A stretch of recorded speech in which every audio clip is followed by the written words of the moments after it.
Listen, society has instructed us to view every adversity in this life in the context of war. It's to win, someone has to lose. And with the challenges and complications of this life, those setbacks are considered losses.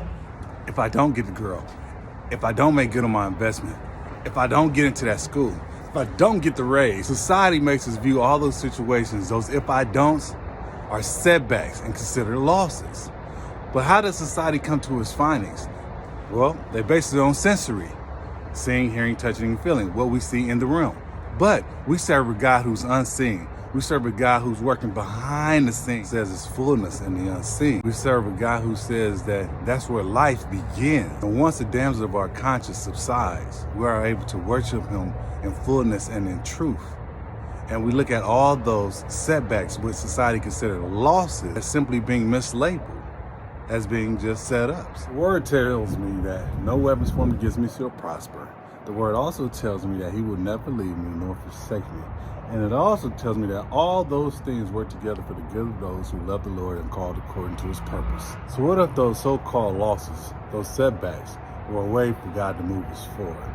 Listen, I'm speaking from personal experience. Yes, I love my wife, but she had to leave for me to leave. She had to leave and be moved out the way for me to continue to do what God wanted me to do. And once he moved her out the way, I had no purpose to stay there, so I ended up leaving. And here I am today.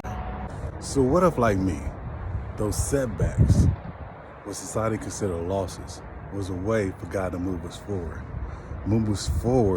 to the next stages of our life, move us forward to the next blessing of our life, move us forward to the next unorthodox achievement of our life, to move us forward in this whole next level of abundancy and joy of our lives. What if? We had to stop looking at our setbacks from worldly lenses. We need to take those worldly lenses off and put on those God-given glasses that he is, he was, and he is to come, and he is still working. That situation, that ordeal, that entanglement, that mischief, that trouble must be some sort of training, some sort of preparation, some sort of MEP school, some sort of master's program.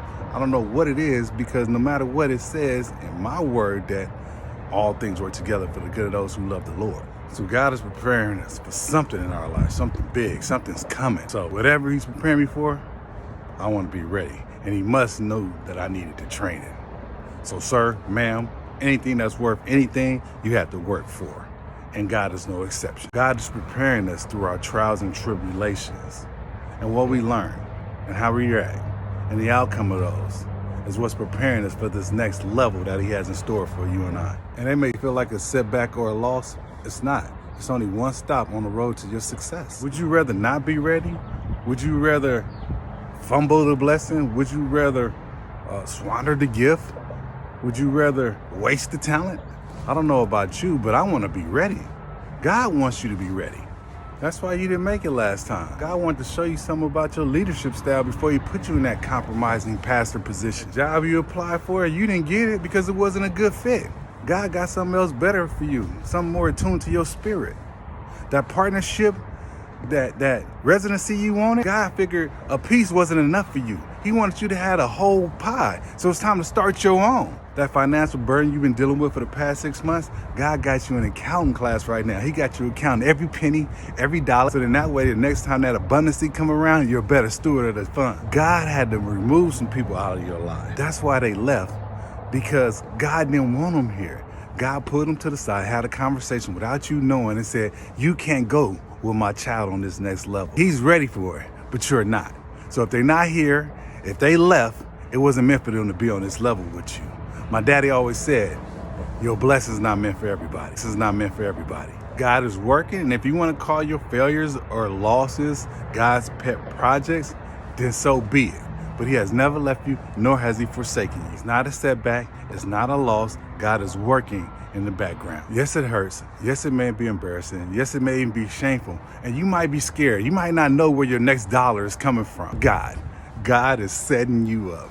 God is, God was, and God is still working in our favor. Keep the faith. You got to be ready. Are you ready? I'm Minister Keys. This is Keys to the Kingdom. Have a God blessed day and enjoy.